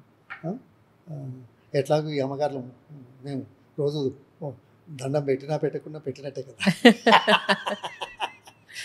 అమ్మగారికి దండం పెట్టి మేము ఈ పక్కకు నడిచాం. నడుస్తూ ఉంటే ఒక అతను లుంగి, అదేదో పంచకట్ట అంటారు కదా భాషలో, కర్నూలు శ్రీశైలం దగ్గర, ఓన్లీ బనియన్, షర్ట్ కూడా లేదు, దాని మీద ఒక టవల్ పంచ వేసుకొని వచ్చి రాజశేఖర రెడ్డి గారి కాళ్ళకు దండం పెట్టాడు. వంగి దండం పెడుతూ ఏమన్నాడు, సార్ మీరు ఈ రాష్ట్రానికి ముఖ్యమంత్రి ఎప్పుడైనా కావాలి సార్ అన్నాడు. ఇది ఎప్పుడంటే 85లో. సరే ఎవరైనా ఏమంటారు, నవ్వుతారు, మనసులో సంతోషం ఉంటుంది, నవ్వుతారు. నవ్వి ఆయన భుజం మీద తట్టి లేపి ఆయన పక్కకి వెళ్ళాడు. వెళ్ళిన తర్వాత మేము ఒక 10 అడుగులు కూడా వేయలే. ఏమన్నాడో తెలుసా రాజశేఖర్ రెడ్డి గారు, ఏం లక్ష్మయ్య, నాకు ఈ అవకాశం వస్తే మనం ఈ రాష్ట్రంలో 50 లక్షల ఎకరాలకు నీళ్ళు ఇచ్చే పరిస్థితి తీసుకురాగలుగుతామా అని అడిగాడు. ఎప్పుడు? ముఖ్యమంత్రి కాకముందు 19 సంవత్సరాల ముందు ఒక వ్యక్తి ముఖ్యమంత్రి కావాలంటే వచ్చిన మొట్టమొదటి ఆలోచన నీళ్లు, వ్యవసాయం, ప్రజలు అనే భావన రాజకీయ నాయకుల్లో లేకపోతే రాష్ట్రం కానీ, ప్రాంతం కానీ, దేశం కానీ ఏ వైపు వెళ్ళాలో, ఏ వైపు తీసుకెళ్ళగలుగుతారో చరిత్ర చెప్తుంది. 85లో జస్ట్ ఒక డిస్కషన్. ఐఎమ్ షూర్ సార్, ఎందుకంటే అదంతా చేసుకుని దాని తర్వాత అక్కడి నుంచే కదా జలయజ్ఞం అని మీరు చేయడం. 2004లో అవకాశం వచ్చిన తర్వాత జలయజ్ఞం ఇంకా చాలా ఉన్నాయి అందులో. రాష్ట్ర ప్రయోజనాలు, మన ప్రయోజనాలు, ఇతర రాష్ట్రాల అభ్యంతరాలు లేకుండా చేయడం, శాశ్వత ప్రాతిపదికన మన హక్కులు కాపాడుకోవడం, ఎంతో ఉంది. అది that it self is ours and hours debate. రాజకీయాల్లో ఎన్నో కోణాలు ఉంటాయి. రాజకీయాలు అధికారం ఎందుకనేది విశ్లేషణ చేస్తే ఆ కోణంలో మనం పనిచేస్తున్నాం లేదా, ఏ మేరకు కృతజ్ఞతలు అవుతున్నాం అనేది డిఫరెంట్. కానీ ఆ సమయంలో ఎన్నికల్లో అధికారంలో రావడం చేసే ఎత్తుగడలు కూడా మేజర్గా పనిచేస్తున్నాయి. అందులో ఇవి ఇంకా ఎక్కువైపోయినాయి ఈ రోజుల్లో, మరి ఇంకా ఎక్కువైపోయింది. సో ఇరిగేషన్ చేసుకుంటూ యూ మేడ్ ష్యూర్, ఇప్పుడు జలయజ్ఞం కూడా this was the reason that a lot of ఏంటి బ్యారన్ ల్యాండ్స్కి వాటర్ రావటం కానీ మొత్తం అంతా కూడా today we see everything is like very different. ఇదంతా ఒక ఎత్తు అయితే టెక్నాలజికలీ, ఎందుకంటే coming back from the US which was technologically అంత అడ్వాన్స్డ్ అయిన ప్లేస్ నుంచి అక్కడి నుంచి చూసి, was that the base? The question why I'm asking you this is, ఈ రోజుల్లో ఒక బిల్ కట్టాలన్నా, ఇంకో దగ్గరికి ఏమన్నా సదుపాయంగా ఏమన్నా గవర్నమెంట్ దగ్గర నుంచి ఏమైనా కావాలన్నా, ఏదైనా కూడా మీ సేవకి వెళ్ళండి అనేది ఒక స్టాండర్డ్ అయిపోయింది. మీ సేవ రావటం నాకు ఇంకా గుర్తు. We were still young kids and everything. You were the brain child behind that మీ సేవ కమింగ్. సో అసలు మీ సేవ అనే ఐడియా ఎలా వచ్చింది మీకు అప్పట్లో? ఇప్పుడు సాంకేతిక పరిజ్ఞానం దేనికోసం? ప్రజల అవసరాలను, జీవన ప్రవాహాలను మెరుగుపరచడానికి, తర్వాత సమయం వృధా కాకుండా తక్కువ సమయంలో పనులు సాధించుకోవడం కోసం. అది the applications of the technology. For example, when I worked in 68 in USA first year, the computer was IBM 360. I don't know how many people know it or remember it. The hardware, it's more than your ground floor. అది ఇప్పుడు ఈ phone కంటే capacity తక్కువది. అంటే technology వచ్చింది, ఇంకా ఎక్కువ చేస్తున్నాం. ఇవాళ ఏఐ ఇంకా, అప్పుడు సైజెస్ పెద్దగా ఉండేవి, కెపాసిటీస్ చిన్నగా ఉండేవి. అదేంటంటే కార్డ్స్ పనిచేసేది. అవును. అది రోజు చాలా మందికి తెలియదు. పంచ్ ఆ పంచ్ చేసి ప్రోగ్రామ్ రాసి కార్డ్స్ పంచ్ చేసి ఒక్కొక్క లెటర్ పంచ్ చేయాలి. అవును. పంచ్ చేసి ఇందులో ఫీడ్ చేయాలి. ఫీడ్ చేస్తే ఒక్క లెటరు తప్పు ప్రింట్ అయినా తప్పు పంచ్ అయినా మొత్తం ప్రోగ్రామ్ పోయేది, మళ్ళీ చూసుకునేది. అగో అంత టైం కన్జ్యూమ్ అవుతుంది. సరే, ఇక్కడ వచ్చింది. ఇక్కడేంటి, ప్రభుత్వం ప్రజల అవసరాలు, అవసరాలకు అనుగుణంగా ప్రజలు ఆఫీసుల చుట్టూ తిరగడం, సాంకేతికత వచ్చింది కదా. సో మనం మంచిగా కూర్చొని చేసుకోవచ్చు కంప్యూటర్ ద్వారా. ఈ మీ సేవ అందులో first 12 facilities, some income certificate, caste certificate, లేకపోతే ఇంకేదో రేషన్ కార్డు కోసమో ఇంకేదో దానికో దీనికో అప్లై చేస్తే ఆఫీసుల చుట్టూ తిరిగేది. ఇక ఆఫీసులు పట్టించుకోకున్నా, సమయం ఉన్నా లేకున్నా అది అప్రూవ్ వచ్చే వరకు చాలు. ఇప్పుడు ఇట్లయితే ఎవరు ఎక్కడికి పోకుండా, భేదభావాలు కనిపించకుండా, కేవలం ఆ సబ్జెక్ట్ మీద అది రైటా రాంగా, ఎలిజిబులా నాట్ ఎలిజిబులా చూసి వెంటనే శాంక్షన్ చేసే అవకాశం. దానికి కూడా టైం లిమిట్ పెట్టారు కొన్నిటికి. అవి 12 సలహా ఇది ఫెసిలిటీస్ నేను, కిరణ్ కుమార్ రెడ్డి గారు, చిరంజీవి గారు తిరుపతిలో ఆన్ చేసి అంటే ప్రారంభం చేసి ఈరోజు కొన్ని thousands of services, government services completely ఇప్పుడు ఏది కావాలన్నా మీ సేవ అంటారు. అంతే, మీ సేవ అందరూ చేసేస్తున్నాం. అంటే ఈజీ. ఇప్పుడు వెనకటికి కొలంబోస్ పోయినప్పుడు దేంట్లో పోయాడు, షిప్లో. సూపర్ ఫాస్ట్ ప్లేన్లో పోతున్నాం. డైరెక్ట్గా 11 గంటల్లో 12 గంటల్లో ఇంకా తక్కువనే అవుతున్నాడు, తగ్గింది. ఇదివరకు 24 గంటలు 23 గంటలు, ఇప్పుడు 11 గంటలు 12 గంటలు పోతున్నాం. అప్పుడు 6 నెలలు ప్రయాణం చేసాడు కొలంబస్. అంటే ఇది డెవలప్మెంట్ మనకు ప్రజలకు అందుబాటులో రావడానికి, ప్రజలకు సహకరించడానికి, ప్రజల అవసరాలను త్వరితగతిన పూర్తి చేయడానికి చేసే పనులు సాంకేతికతను ఉపయోగించుకున్నాం. ఇది వాస్తవం. అదేవిధంగా నాకు 91లో మినిస్ట్రీ ఇచ్చారు, అప్పుడు ఫిషరీస్ ఇచ్చారు. అందరూ ఇదేంది అమెరికా పోయించడానికి చేపల మంత్రి ఇచ్చారు అని ఎగతాళి చేశారు. చేపల మంత్రి అని కొన్ని శక్తులు ఎగతాళి చేశారు, మాట్లాడుతూ చేపల మంత్రి మన చేపల మంత్రి అదే లచ్చంగాడు అన్నట్టు. అందులో సమాజం ఎట్లుంటుందంటే అంటే ఒక సోషల్ క్లాస్ అయిపోయిన తర్వాత ఇంకో నెక్స్ట్ కేటగిరీలో మళ్ళీ అదే సోషల్ క్లాస్ మళ్ళీ అదే ఉన్నది. చేపల మంత్రిని ఎగతాళి చేసి మన చేపల మంత్రి రా అనేది. లచ్చంగాడు, లక్ష్మయ్య, లక్ష్మణ ఎట్లయిందో ఈ చేపల మంత్రి పదవి మొదలొస్తే అలా మాట్లాడిన వాళ్ళు కూడా ఉన్నారు. సరే, ఐ డోంట్ కేర్. బట్ కానీ అది రిఫార్మ్ చేసి ఆ శాఖ గుర్తింపు తెచ్చి ఆ శాఖతో ఆధారపడే వాళ్ళ జీవన ప్రమాణాలు మెరుగుపరచాలని చేసే చరిత్ర ఈ దేశంలో, ఎందుకంటే ఈ రాష్ట్రంలో మీదే లేదు. నేను చేశాను, చెప్తున్నాను. వరల్డ్ బ్యాంక్ పోయి ప్రాన్ హ్యాచరీస్ ఇండియాలో మొదటిసారి తీసుకొచ్చింది నేను. ఆంధ్రప్రదేశ్లో 4 ప్రాన్ హ్యాచరీస్ పెట్టాను. ఆ రోజుల్లో కోస్టల్ ఆంధ్ర, ముఖ్యంగా ఇదేది ఉత్తర దక్షిణ అవి ఉన్నాయి కదా, ఈస్ట్ వెస్ట్ గోదావరి, దాంట్లో బాగా వచ్చేసింది. అది చేసాం. ఈరోజు లక్షల కోట్ల రూపాయలు ఎగుమతులుతున్నాయి మన ఉమ్మడి రాష్ట్రం కానీ ఈ ఆంధ్ర కానీ. అంటే అవకాశం ఇచ్చినప్పుడు ఏం చేయాలనే దాని మీద దృష్టి పెట్టకపోతే, పదవి కోసమే మనం ఉన్నాం అనుకొని గర్వపడుతూ మనం సంతోషపడితే అది అట్లా వచ్చేసాం. అదేవిధంగా అదే ఇరిగేషన్ మంత్రిగా 50 సంవత్సరాల తర్వాత కూడా నాగార్జున సాగర్లో చివరి ఆయకట్టుకు నీళ్ళు రావట్లేదు, కాలువలు బాగా లేవు అనే ఉద్దేశంతో మళ్ళీ వరల్డ్ బ్యాంకు పోయి ప్రణబ్ కుమార్ ముఖర్జీ లాంటి వాళ్ళతో డైరెక్ట్గా మాట్లాడి, అయినప్పటికీ వివక్షే అంతేగా. ఆ రోజుల్లో దేశానికి 4,000 కోట్లు ప్రతి సంవత్సరం వరల్డ్ బ్యాంక్ తీసుకోవచ్చు గవర్నమెంట్ ఆఫ్ ఇండియా ఎలా చెప్తే. అయితే ఆ సంవత్సరం, అంతకుముందు సంవత్సరం ఏ రాష్ట్రము తీసుకోలేదు, గవర్నమెంట్ ఆఫ్ ఇండియా తీసుకోలేదు. నేను మొత్తం మాకు 4,000 కోట్లు ఇమ్మని చెప్పాను. 90% ఇస్తారు, చాలా అతి తక్కువ ఇంట్రెస్ట్ రేట్. అందుకోసమే వరల్డ్ బ్యాంక్. కానీ దుష్టశక్తులు ఉంటాయి, ఈ అడ్మినిస్ట్రేషన్లో ఉంటాయి, రాజకీయాల్లో ఉంటాయి, సమాజంలో మామూలుగా ఉంటాయి. వీళ్ళకి ఇంతెందుకు అని చెప్పి 50% మాత్రం ఇచ్చారు. 2200 కోట్లు ఇచ్చారు.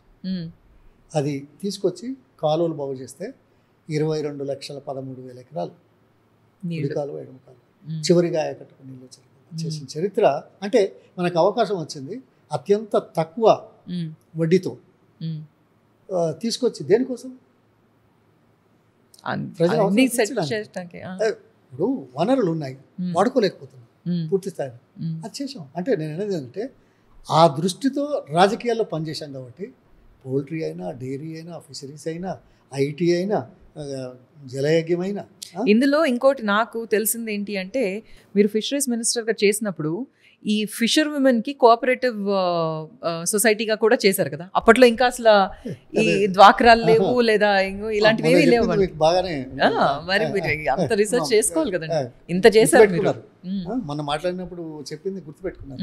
అది ఎస్, అప్పుడే ప్రైమ్ మినిస్టర్ పివి నరసింహారావు గారు SSG groups, self help groups అని మొదలుపెట్టారు. ఇంకా ఎక్కడ రాలేదు, అప్పుడప్పుడే జస్ట్ స్టార్ట్ అవుతున్నాయి.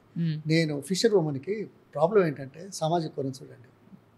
వాళ్ళు తీర ప్రాంతంలో ఉండే ఫిషర్మెన్లు పొద్దున్నే ఆడవాళ్ళు ఎవరో అయ్య దగ్గరకో వెళ్ళి ఉన్న వాళ్ళ దగ్గరికి వెళ్ళి 100 రూపాయలు తీసుకొని ఓ బుట్ట పెట్టుకొని ఆ కోస్టుకు పోయి ఆ చేపలు ఆడబడి ఉండేది, వాళ్ళు తీసుకొచ్చి ఆడపోసేది, వలలో వేసి తీసి ఆడపోసేది.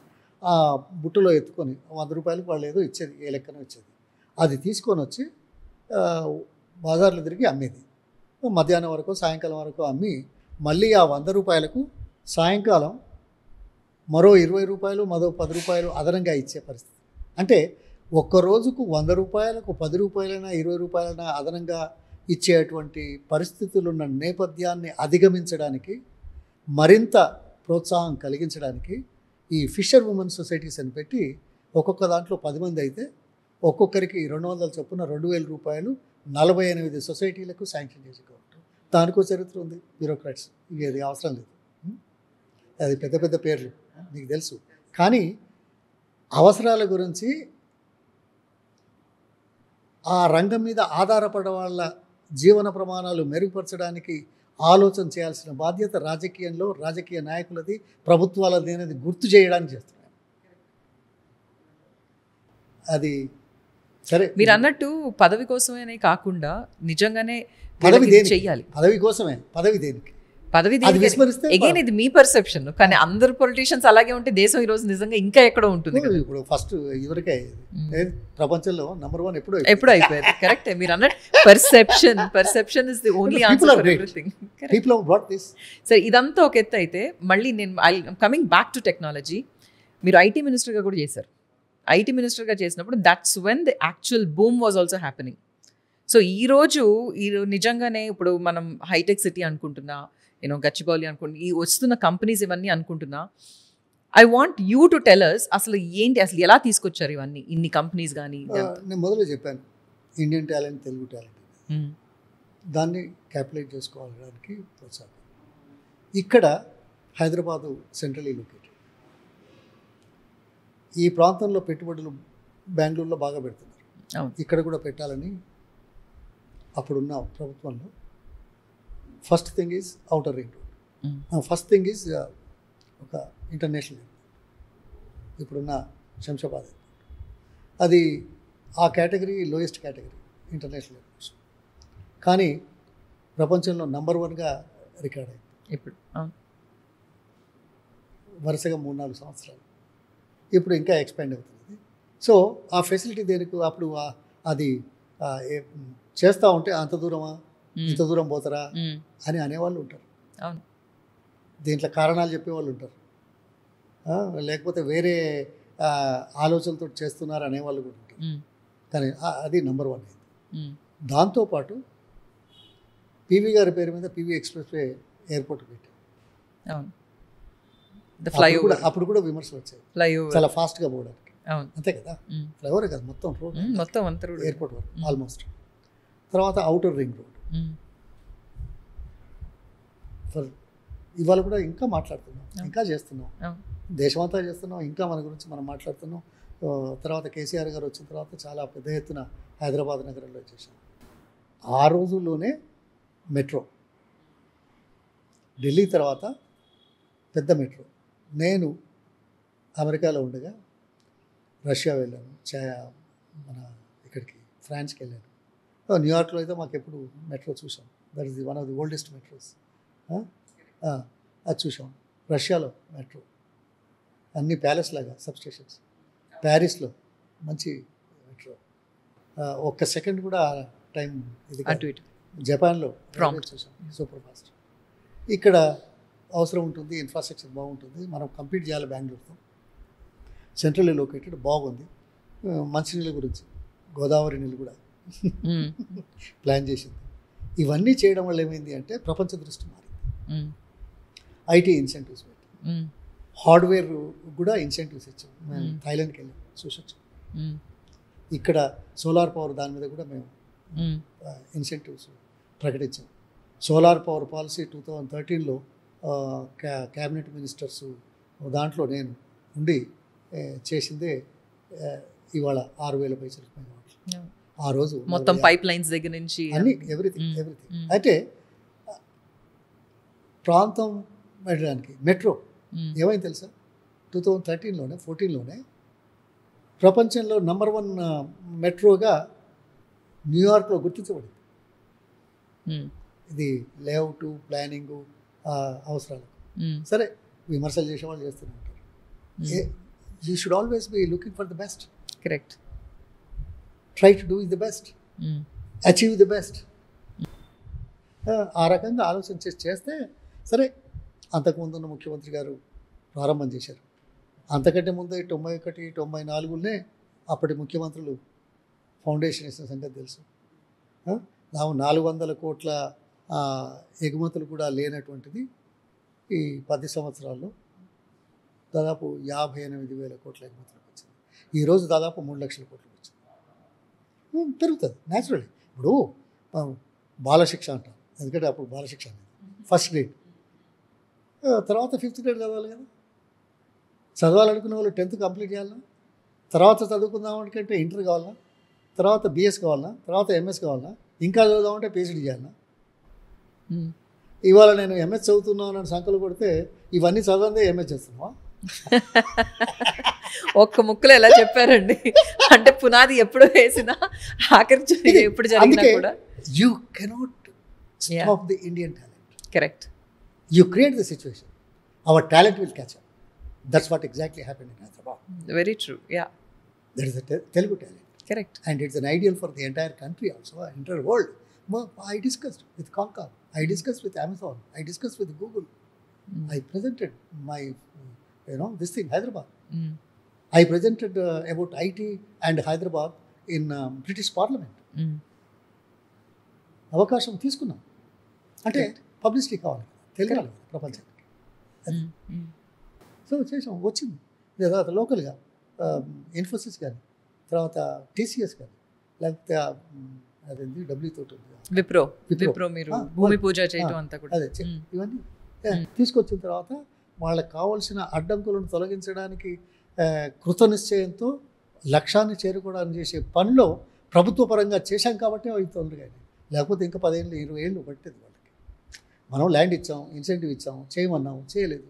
ఎందుకు అంటే చిన్న చిన్న సమస్యలను కూడా అర్థం చేసుకొని అవి లేకుండా చేయడానికి చేసే ప్రయత్నమే రాజకీయాలతో చేయాలా, అధికారం ఉన్నప్పుడు చేయాలి. కరెక్ట్. ఈ ఒక్క ముక్క నిజంగా కరెక్ట్గా మీరు అన్నట్టు ఈ పర్స్పెక్టివ్తో అర్థం చేసుకుంటే it will be a smooth ride ఎవరికైనా. In fact I feel really in a way satisfied. Absolutely, sir. What I am is indifferent. So from that young boy who ran from there to ee roju, if I ask you, మీరు అప్పుడు అనుకున్నది and మీరు satisfied అన్న వర్డ్తో మీరు చెప్పేశారు. How fulfilled are you inside completely?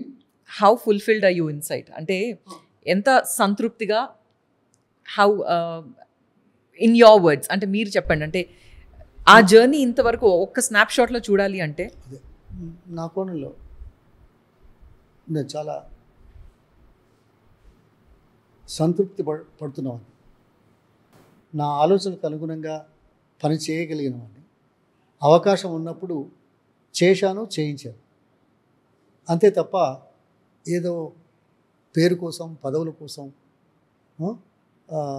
సూపర్ఫిషియల్గా లేకుంటే ఆ కోణంలో ఆలోచించే మనిషిగా కాకుండా cattle shed to capital city Washington space deprived most unfortunate sections, the lifestyles, the opportunities created, opportunities exploited by those sections. So they are no comparison. And how much, you've changed. In fact, idantha oka ettaithe, as a person that I know of you, your taste in music. Boy. Like how you just take off, you just take a flight and you go off for those programs wherever they are. Yeah, I did that. So for your information, the best of the music, this thing, Andrew Rio, తర్వాత ఇదేంటి దేశాయ్ మీరు last year ఎప్పుడు కూడా వెళ్ళొచ్చు. మొన్ననేమో Andrew Rio మ్యాస్ట్రిక్ యాని, తర్వాత జితిన్ ఏంది ఆయన పేరేంది మన ఇండియన్ ఫేమస్ దిస్ వన్ ఎవరంటారు, జుబిన్ మెహతా. ఆ తర్వాత మన ఈమెది ఎవరిది, మన కల్కటా ఆయన కూతురు అనుష్క శంకర్, ఆమెది. అసలు నేను top 10 musicians, top this one చూడగలిగాను. Latest is flying on December 14th to see Andrew Rio in Maastricht. అదే ఇంత బిజీగా ఉన్నా you just take time to go off to see those things. I like to see, enjoy music the best. తర్వాత మిగతా విషయాలు కూడా try to see the best opportunities తీసుకోవాలి. అట్లాగే the opportunities for meeting the greatest people in politics. For example, 2012 కదా Obama second swearing. I had the opportunity and the contact to get an invitation, one of the 5,000 invitations, especially for sitting capacity. Almost 1 million, 1.2 million వస్తారు, నిలబడతారు. కానీ మాకు కూర్చునే అవకాశం, వినే అవకాశం దగ్గర నుంచి 5,000 అయినా పెద్ద మళ్ళీ సిట్టింగ్ కెపాసిటీ ఉంది. అది తీసుకున్నాను. తర్వాత ఈయన ఇజ్రాయేలీ ప్రైమ్ మినిస్టర్తో ఆయన స్పీచ్ వినడం ఒకే ఎత్తు అయితే, ఆయనతో కలిసి 2 నిమిషాలు మాట్లాడడం కూడా చాలా గొప్ప. Presidents of India Rajan sir speech విన్నాను కావాలని 1954లో.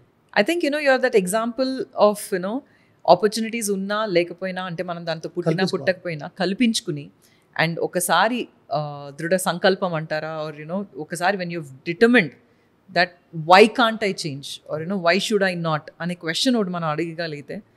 సార్ ఇంకొక క్వశ్చన్ అడుగుతాను. ఇంత we been talking about perspectives and everything. What I understand is, ఇన్నేళ్ళు మీరు ఒక పార్టీలో మీరు చేసి, రీసెంట్గా మన రీసెంట్ ఎలక్షన్స్ ముందర యూ మూవ్డ్ ద పార్టీ, మన కాంగ్రెస్ నుంచి మనం బీఆర్ఎస్కి వచ్చారు. సో పర్సెప్షన్ అంతవరకు అంత చేసిన ఆయన, why did you make that last jump అండి? ఇట్స్ సరే, last minute almost. Last minute it's running time. Okay, jump అనేది I don't agree. Okay sir, somebody may use it. కానీ నేను ఇప్పటి వరకు చెప్పింది సామాజిక కోణం, సమాన అవకాశాలు, ప్రభుత్వాల పనితీరు, ప్రభుత్వాల రాజకీయ పార్టీలు అధికారంలో ఉన్నప్పుడు చేయాల్సిన అవసరాలు, రాజకీయ పార్టీలు ఆ కోణంలో ఆలోచించి అధికారంలో చేసే ఎత్తుగడలు, ఇవన్నీ చూసాను. సరే, కాంగ్రెస్లో ఉన్నాను, కాదని కాదు. On top of it, I'm the son of Telangana. Do you know?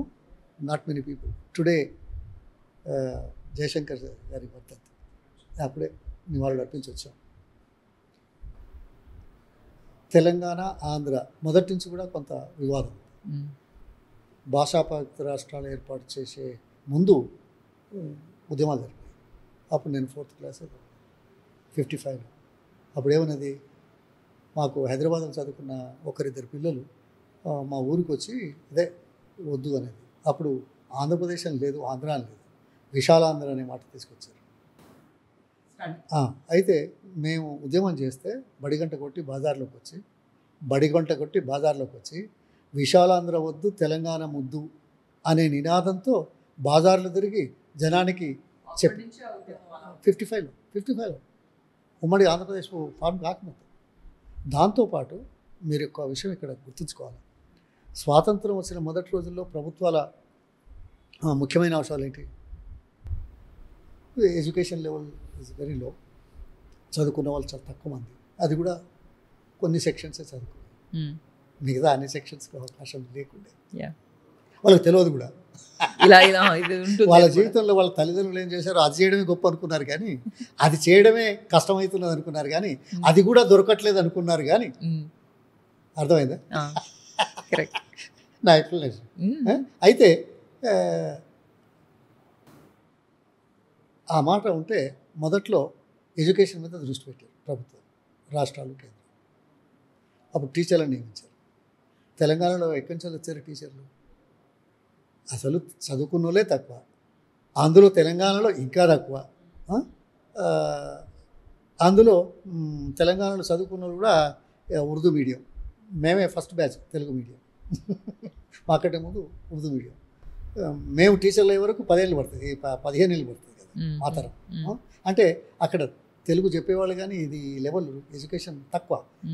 Andhra నుంచి, రాజమండ్రి నుంచి, ఇటు మెడ్రాస్ ఏరియాలో ఉన్న రాయలసీమ తెలుగు వాళ్ళు, చదువుకున్న వాళ్ళు టీచర్లకు వచ్చారు. మా దగ్గర కామరాజ్ అని ఒకతడు బ్రాహ్మణ పాపం, ఇక్కడ రాయలసీమ బాబతి మెడ్రాస్లో చదువుకొని టీచర్కి వచ్చాడు. ఆయన ఇడ్లీ సాంబార్ తినేవాడు. Madras.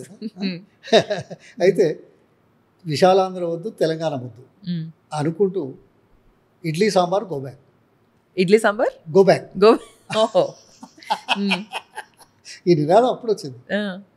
We are the pioneers in this also. Pioneers అని కాదు, వీఆర్ ది పార్టిసిపెంట్స్. చిన్నపిల్లలం కదా, పయనీర్ ఎట్లా అదేలేండి, మాకెవరో చెప్పారు, మేము చూసాం. అందుకోసం ఆ స్టేజ్ నుంచి వచ్చి సరే 68లో నేను లేను, అమెరికా వెళ్ళాను, వచ్చాను. వచ్చిన తర్వాత తెలంగాణ అంశాల మీద విశేషంగా కృషి చేసినామని ఇవాళ జయశంకర్ గారు వర్ధంతి చెప్పారు కదా, వారు మా క్లాస్ టీచర్కు క్లాస్మేట్. 1960లో హై స్కూల్లో శ్రీధర్ స్వామి గారు ఉంటుంది, వాళ్ళిద్దరు క్లాస్మేట్స్. ఆయనతో పరిచయం ఆ రోజు. ఆయనను 91లో ముఖ్యమంత్రి గారు ఎవరో మీకు తెలుసు. వైస్ ఛాన్సలర్ చేయాలంటే కష్టం, నిఘా విభాగాలు అంతా నక్సలైట్ ఏరియా, నక్సలైట్ల మనుషులు, వాళ్ళ సిద్ధాంతాలు ఉన్నాయి, వీళ్ళని ఎట్లా చేస్తారు అని ఆరోపణ చేయడమే కాకుండా అడ్డుకున్న వాళ్ళు ఉన్నారు. నేను ప్రత్యేకంగా ఆనాటి ముఖ్యమంత్రితో ఆయనను వైస్ ఛాన్సలర్ చేశాను, నా సజెషన్ చేశాను. సరే, నేను ఒక్కనే చెప్పానా, ఇంకెవరు చెప్పారా? కానీ అభ్యంతరాలను తోసిపుచ్చి చేయడం వల్ల నాకు వచ్చిన సంతోషం. ఒక వెనుకబడిన వర్గం, మేధావి, చేయగలిగి చేసిన తర్వాత 2000లో, to be exact October 17th, 2000 Pranab Kumar Mukherjee committee ఏర్పాటైంది. దాని ముందు తెలంగాణ అవసరం గురించి చర్చించడానికి, నివేదించడానికి, వాస్తవాలు తెలియజేయడానికి చేసే ప్రక్రియలో రాజకీయ పార్టీగా నేను పోవడం కంటే ఒక మేధావి వర్గంగా ఆయన ఉన్న ఇంకో ప్రొఫెసర్ రావు గారు ఇద్దరిని ఢిల్లీ తీసుకెళ్ళి ముగ్గురం కలిసి వెళ్ళి నా ప్రమేయంతో వచ్చాడు. ఆయన ఆటోబయోగ్రఫీలో ఉంది, ఆయన వీడియో కూడా ఉంది. సరే, అది ఆయన చెప్పడం లేకుంటే నేను చేయడం, వాస్తవాలే మిగులుతాయి, అది వేరు. తీసుకెళ్ళి 2.5 hours తెలంగాణ అవసరం గురించి మాట్లాడించిన సంగతి ఇవాళ గుర్తు చేసుకోక తప్పదు. అంటే నేను తెలంగాణ వాడిని చెప్పాను మొదలే. తర్వాత 91లోనే ఆనాడు సుధీర్ కుమార్ గారు, శివశంకర్ అబ్బాయి, యూత్ కాంగ్రెస్ ప్రెసిడెంట్ ఉండే, అందరినీ ఎమ్మెల్యేగా గెలిచిన తర్వాత అన్ని పార్టీల శాసనసభ్యులను తీసుకొని తెలంగాణ డెవలప్మెంట్ కోసం మనం కృషి చేయాలి అని పివి నరసింహరావు కలిసి రిప్రజెంటేషన్ ఇవ్వడానికి ఒక డెలిగేషన్ తీసుకెళ్తా ఉంటే సికింద్రాబాద్ స్టేషన్లో ఏపీ ఎక్స్ప్రెస్, నేను ఎందరో చాలామంది ఉన్నారు మంత్రులు తెలంగాణ నుంచి, ఉమ్మడి రాష్ట్రం 91లో, కానీ నేను ఒక్కనే అక్కడికి వెళ్ళి జెండా ఊపి తెలంగాణ రుచులు చూపించడం కోసం సద్దముద్దలు అరిసెలు అంటాం, బెల్లం బెల్లమరసలు. అది అరిసెలు, మీకు అర్థమైంది. సద్దముద్దలు, సద్దలతోటి బతుకమ్మ రోజు ముద్దలు చేస్తాం బెల్లం వేసి. సద్దలు రొట్టె చేసి అన్ని చిన్న చిన్న పీసులు చేసి బెల్లం పాకంలో ఇది కలిపి లడ్డూలాగా చేస్తారు. ఇది తెలంగాణ ప్రిపరేషన్, బయట ఎక్కడ దొరుకుతుంది. బయట ఇంకా వేరే రకాలు చాలా చేస్తారు. ఈ రెండు వాళ్ళకిచ్చి తినడానికి 40 మంది ఎంతో పోతుంటే వాళ్ళకిచ్చి జెండా ఊపారు. అది ఒక నేరంగా పరిగణించబడ్డది ఉమ్మడి రాష్ట్రం అప్పుడు. తర్వాత ఈ ముఖ్యమంత్రి గారు పోగానే ఇంకో ముఖ్యమంత్రి వచ్చాడు, పేర్లు చెప్పాలా? టైం లైన్ చెప్తున్నారు కదా, చూసుకుంటారు. టైం లైన్ 91, 92 తర్వాత వచ్చిన ముఖ్యమంత్రి. నేను నార్మల్గా వెళ్ళాలి కదా, మళ్ళీ తీసుకోండి సార్, చేపల మంత్రిగా ఉండి నేను బాగానే చేశాను, ఎవరు చేయలేదు సార్ అని చెప్పాను. ఏమన్నాడు తెలుసా ఆ ముఖ్యమంత్రి? ఎప్పుడేం తొందరయ్యా, తెలంగాణ వచ్చినాక ఇంకా పెద్ద పొజిషన్ తీసుకుందులే అన్నాడు. వెటకర్ ఉమ్మడి రాష్ట్రంలో ఒక వ్యక్తి ఏ కోరు నుంచి ఎక్కడికి వచ్చాం, వచ్చిన తర్వాత అవకాశం ఇస్తే చేపల మంత్రిగా ఎగతాళి చేయబడ్డ దేశంలో మొదటిసారిగా ఏం చేశాం, అది తెలిసిండి కూడా వెటకారంగా మాట్లాడడం, ఇది తెలంగాణ వాడిగా నాకేదో మంత్రి పదవి రాలేదని తెలంగాణ వాళ్ళకి నేను అనడం బాగుండదు. కానీ వ్యక్తిత్వం ఎట్లా ఉంటుంది, ఏమవుతాడు ఫీలింగ్? మీరు ఏదైతే దాటుకుని వద్దామని అంటూ చేసుకుంటూ వచ్చారో ఇంకా ప్రతి స్టెప్లో కూడా ఇంకా అలా వస్తూనే వచ్చింది. ఆ తర్వాత 42 మంది శాసనసభ్యులు 2000 సందర్భంలో సోనియా గాంధీ హైదరాబాద్ వస్తే సంతకాలు చేసిన దాంట్లో నేను మొదట్లో,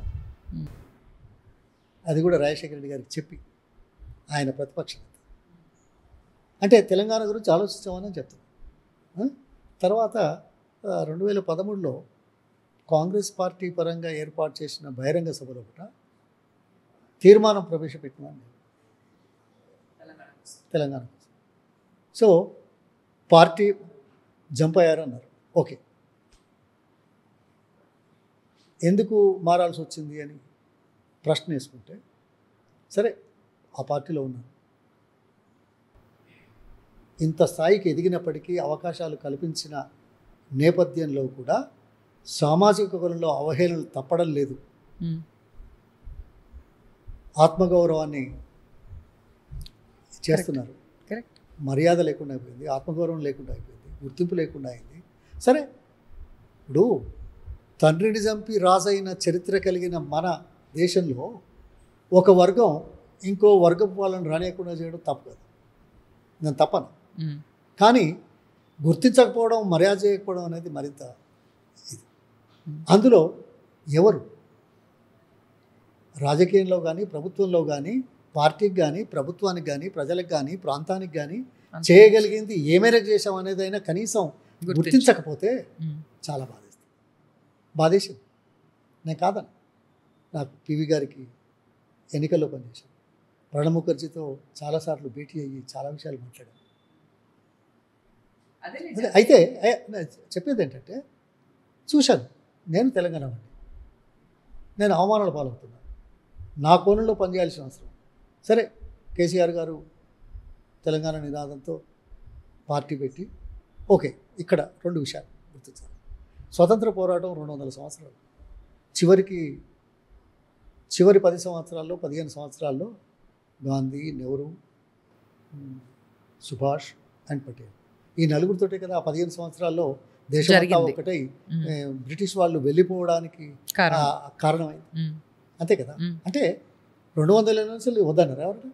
అదే మీరు అన్నట్టు నర్సరీ నుంచి చదువుకుని తర్వాత ఇది వేరు. అలాగే ఈ దేశంలో తెలంగాణ గురించి వారు వచ్చిన తర్వాత వారి నిరాహార దీక్ష కానివ్వండి, వారి విధానం కానివ్వండి, వారి ప్రజల్లోకి వెళ్ళడం కానివ్వండి, అంతకుముందు ఒక ఓటు 2 రాష్ట్రాలు అన్న వాళ్ళు చేయలేని నేపథ్యం, కావాలని చెప్పిన ప్రయత్నాలు చేయకపోవడం, వద్దనే వాళ్ళు ఉన్నా వాళ్ళు కూడా రాజకీయ పార్టీలు ఒప్పుకునే ఒత్తిడి తీసుకురావడం ఆయన వల్ల జరిగింది. నేచురల్. ఆ నేపథ్యంలో తెలంగాణ రావడం జరిగింది. లేకపోతే 540 పైచిలకు ఎంపీలున్న దేశంలో 2 ఎంపీలు ఉన్న ఒక పార్టీ ఉద్యమం ద్వారా వాళ్ళను ఒప్పించగలిగే స్థాయికి ఉద్యమాన్ని తీసుకురావడం, తెలంగాణ అవసరాన్ని గుర్తించడం, తెలంగాణ ప్రజల ఆకాంక్షలకు అనుగుణంగా ఆయన నిలబడడం, ఇది ఒక చారిత్రక సత్యం. సో నేను తెలంగాణవాదిని, తెలంగాణ వాడిని, తెలంగాణ గురించి నా శాయశక్తులా ఆలోచించినవాడిని, చేయగలిగినవాడిని, అవకాశాన్ని తీసుకున్నవాడిని. మరి అటువంటి నాయకులతో కలవడం తప్పు కాదు అనేది మొదటిది. అదే ఒక్క నిమిషం, అదే మంచిది అనేది గుర్తించాల్సిన అవసరం ఉంది. నేనైతే గుర్తించాను. రెండవది, తెలంగాణ దేనికోసం? ఆత్మగౌరవం కోసం. అవకాశాలు కల్పించకుండా అనగదొక్కిన చరిత్ర నుంచి అవకాశాలను కల్పిస్తే ఎంత ముందుకెళ్తారు అనే దూరదృష్టితో ఆలోచన చేయగలిగిన వ్యక్తి, చేసిన వ్యక్తి, సాధించిన వ్యక్తి కేసీఆర్ గారు. చూడండి ఏ రంగమైనా ఎలా మన పర్ క్యాపిటల్ ఇన్కమ్ ఎంత పెరిగింది? 1,00,000%, 300 పెరిగింది. మన జిఎస్టీ 4 లక్షల కోట్ల నుంచి వెళ్ళి 13 లక్షల కోట్లకు పెరిగింది. మన కరెంటు వినియోగం ఒక yard stick for development national average కంటే చాలా ఎక్కువ ఉంది. 2014లో ఎంత ఉందో అంతకంటే డబుల్ అయింది మనం చూస్తున్నాం. ఇవన్నీ ప్రామాణికాలు. దీనికి ఇక మాట్లాడే వాళ్ళు రాజకీయ కోణంలో అప్పులు చేశారు, గిప్పులు చేశారు, దానికి కూడా సమాధానం ఉంది. 29 రాష్ట్రాలు, 6-7 సెంట్రల్, భారతదేశం ఏ నిష్పత్తిలో అప్పులు ఉన్నాయో చూస్తే ఈ రాష్ట్రం ఎక్కడుందో చర్చించు, ఎక్కడ తీసుకోదు. సామాజిక కోణంలో ఆ వర్గాలకు ప్రభుత్వాల సొమ్ము ప్రజల చేతుల్లో పెట్టడానికి చేసిన మొట్టమొదటి ప్రభుత్వం ఈ దేశంలో ఈ బీఆర్ఎస్ ప్రభుత్వం, కేసీఆర్. ఆ కోణంలో ఆలోచించాడు. ఒక్కటే, అధికారంలోకి రావడం కోసం, అధికారం కాపాడడం కోసం ఎన్నికల ముందు అనేక శ్రమలు పడతారు, ఎత్తుగడలేస్తారు. కానీ అధికారం వచ్చిన మొదటి 3 నెలల్లోనే ఈ దేశంలో మొట్టమొదటిసారిగా కులగణన ఎందుకు చేశారు? సకల జనుల సర్వే ఎందుకు చేశాడు? సామాజిక కోణం. వాళ్ళకి తెలియాలా, వాళ్ళకి న్యాయం చేయాలా, వాళ్ళకి చేయాలంటే ఇది డీటెయిల్స్ కావాలా. ఇవాళ అందరూ మాట్లాడుతున్నారు, ఇది రాజకీయ అవసరం అయింది వాళ్ళకి. ఆ రోజు రాజకీయ అవసరం తనకు లేదు, దేశంలో ఎవరు చేయలేదు, చేశాడు. కానీ అమలు చేయడంలో ఇబ్బందులు వచ్చాయి. ఒక రాష్ట్రమే కాదు కదా, దేశంలో మొత్తం చేయాలి. ఇవాళ అన్ని పార్టీలు చేస్తూ ఉంటున్నాయి. బీహార్లో చేశారు, కర్ణాటకలో కొద్ది చేశారు, ఇక్కడ ఆంధ్రప్రదేశ్లో జగన్ స్టార్ట్ చేశాడు మొన్న ఎన్నికల ముందు. మేము అది చేశాడు. అది గుర్తించాల్సిన అవసరం ఉందా లేదా? తప్పకుండా. సామాజిక కోణంలో ఈ ఆలోచన తీసుకున్నాడు అంటే సమాజాన్ని బాగు చేయడానికి చేసిన ఎత్తుగడల్లో చేస్తేనే ఇవాళ maximum government money in the hands of the maximum number of families and maximum number of people, that to can reach lower cadre. Correct. ఇప్పుడు పంటలు పండాయి, ఎక్కడి నుంచి ఎక్కడ పోయినా 67-70 లక్షల టన్నుల నుంచి 67-70 లక్షల టన్నుల నుంచి 3 కోట్ల టన్నుల ఆహార ధాన్యాలు పండించే స్థాయికి ఉరికపోతుందా? ఆ ఆలోచనతో అంకురార్పణ చేస్తేనే కదా, పునాదులు వేస్తేనే కదా, ఆ పునాదులను పటిష్టంగా ఉంచడానికి చేసే ప్రయత్నం చేస్తేనే కదా. ఇందులో తప్పులు అన్ని రకాలు అన్నీ ఉంటాయి. వేలు పెట్టేవాళ్ళు చాలామంది ఉంటారు, చూపించేవాళ్ళు వేరే ఉంటారు. కానీ శ్రీరామచంద్రుడు కష్టాలు పడ్డా? చరిత్రలో రావణాసురుడు ఉన్నాడు, శ్రీరాముడు ఉన్నాడు. ఎవరి చరిత్ర వాళ్ళదే. అంతే. శ్రీరాముడినే కొలుస్తాం కదా. మహాభారతంలో పాండవులు ఉన్నారు, కౌరవులు ఉన్నారు, కాదంటామా? కానీ పాండవులు వాళ్ళ మార్గాన్ని తప్పుకోలేదు కదా. అవసరమైతే అడవులోకి పోయినారు, మాటిచ్చి. అదే అవసరమైతే ఆయన కూడా పోయినాడు. అదే మీరు అన్నట్టు రాజకీయాలని ప్రజల దగ్గరికి వెళ్ళడానికి వాడుకుంటే, ప్రజలకు దగ్గరకు వెళ్ళడానికి, ప్రజలకు ఇతోధికంగా మేలు చేయడానికి, మానవతా దృక్పథంతో పరిపాలన కొనసాగించడానికి, అధికారంలోకి రావడానికి చేసే ప్రయత్నమే మంచిది. కానీ అహంకారంతో అధికారం కోసం, మన పదవుల కోసం, మన ఈగో కోసం, మన సెల్ఫ్ సాటిస్ఫాక్షన్ కోసం కాదు. ప్రజల సంతోషమే నా సంతోషం అనుకునే మాటతో రాజకీయాల్లో పనిచేయాల్సిన అవసరాన్ని గుర్తు చేస్తుంది. I think that is how you started also. No, ఇంకొక చిన్న ఇదండి, ఇప్పుడు ఎందుకంటే ఇప్పుడు మొత్తం అన్ని మళ్ళీ డైనమిక్స్ మారాయి కదా, ఇప్పుడు ఇక్కడ ప్రభుత్వం మారింది అండ్ ఎవరైతే మళ్ళీ అనుకున్నట్టు ఐటీ అంతా ఇక్కడ డెవలప్ చేసి అంతా ఇప్పుడు నాయుడు గారు టీడీపీ అక్కడ గెలిచింది ఆంధ్రాలో. ముందర ఎలా ఉండబోతుందని ఒక చిన్న, can you give us one perspective there? Because ఇప్పుడు ఐటీ అంతా మళ్ళీ అటు వెళ్తుందా, ఇన్వెస్ట్మెంట్స్ ఎక్కువ అటు వెళ్తాయా, అటు అంటే వాళ్ళకి రావాలి కరెక్టే, దాన్ని బట్టి మనకి ఏమైనా తగ్గుతుందా? How is the scenario going to be? ఇది ఏదో డెవలప్మెంట్ ఏ రకంగా ఉంటుంది అనేది Hyderabad already established, all infrastructure, everything is there. ఇంకెవరైనా ఇన్ఫ్రాస్ట్రక్చర్ చేస్తే వద్దంటారా? Geographical location and infrastructure and the incentives, the attitude of the governments. This works. సరే, ఇక్కడికేదో వచ్చేటి అక్కడికి పోతాయి, అక్కడికి పోయేటి ఇక్కడికి రావాలి అనేది వేరు. కానీ natural growth is bound to be there. ఆ న్యాచురల్ గ్రోత్ను మరింత వేగంగా తీసుకెళ్ళడానికి నాయకత్వంలో ఉన్న ఇది సహాయం చేస్తుంది, స్ఫూర్తినిస్తుంది. అంతేకాని ఏదో వీడికి వచ్చేటి ఆడిపోతే ఆడిపోతే ఊరికే డిస్కషన్స్, చర్చలకు పనిలేని వాళ్ళు మాట్లాడుకునే. కరెక్ట్. ఎవరైనా నా ఊరు బాగుపడాలి, నా ఇల్లు బాగుపడాలంటాం, తర్వాత నా వాడ మంచిగా ఉండాలంటాం, తర్వాత నా ఊరు బాగా ఉండాలంటాం, అంతే కదా. ఇప్పుడు గెలవగానే నా నియోజకవర్గంలో ఇది లేదు అది లేని అంటారు, గెలవగానే నాకు నీళ్ళు కావాలంటారు, ఎక్కడికైనా పర్వాలేదు అని అంటారు, అధికారం ఉంది కాబట్టి. ఇక ఇంట్లో విమర్శలు ప్రతి విమర్శలు ఉంటాయి, దాని జోలికి ఇప్పుడు వద్దు. అదే అంతేలేండి. But it was wonderful talking to you. Thank you so much. అవి మళ్ళీ అడిగిన వెంటనే వచ్చినందుకు and hope you also enjoyed being here. Thank you so much. No question about that. భగవంతుడు నాకు మంచి అవకాశం ఇచ్చాడని అనుకుంటున్నాను. ఎందుకంటే వాస్తవ రూపంలో మానవతా దృక్పథానికి మన జీవితకాలంలో ఏం చేయగలుగుతాం, ఏం చేస్తున్నాం, ఏం చేయలేకపోయాం, ఏం చేస్తే బాగుంటుందనే ఆలోచనకు అవకాశం ఇచ్చిన మీకు ధన్యవాదాలు. థ్యాంక్ యూ సో మచ్ అండి.